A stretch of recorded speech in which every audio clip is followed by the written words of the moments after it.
Capital expenditure అని చెప్తున్న ప్రభుత్వం బడ్జెట్లో ఎందుకు పెట్టలేదని ప్రశ్నించారు ఎమ్మెల్సీ బొత్స. అమరావతి నిర్మాణానికి ప్రజల పన్నుల నుంచి ఒక్క పైసా కూడా ఖర్చు పెట్టడం లేదని కౌంటర్ ఇచ్చారు మంత్రి నారాయణ.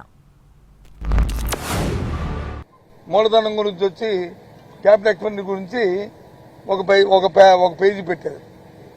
రేపు చెప్తాను క్యాపిటల్ ఎక్స్పెండిచర్ గురించి ఏంటి. క్యాపిటల్ ఎక్స్పెండిచర్కి దాన్ని ప్రజలకు తెలియనట్టుగా మనం అయితే అమాయకుల్లాగా మనకి దాని మీద అవగాహన లేనట్టుగా అంటే అర్థమయ్యేటని కూడా పెట్టారు. ఓ రైతు అంట పొలం కొనుక్కుంటారంట, కొనుక్కుంటే అందులో వచ్చి నీ తవ్వుకుంటారంట, దాన్ని అన్ని చేస్తే అది క్యాపిటల్ ఎక్స్పెండిచర్ అవుతుందంట.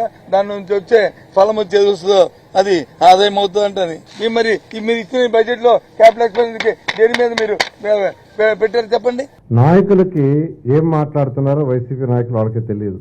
Amaravati capital city it is a self sufficient.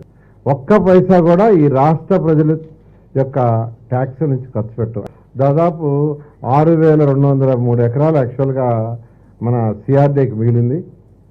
అందులో దాదాపు 1,200-1,900 ఎకరాలు యాక్చువల్గా వివిధ ఆర్గనైజేషన్స్కి ఇవ్వబోతున్నాం. 4,000 ఎకరాల ల్యాండ్ యాక్చువల్గా డెవలప్డ్ ల్యాండ్. ఆ ల్యాండ్ని యాక్చువల్గా మార్టిగేజ్ చేయడం వల్ల దాని నుంచి వచ్చే ఇన్కమ్తోనే ఈ యొక్క అమరావతి క్యాపిటల్ సిటీ కట్టబోయేది.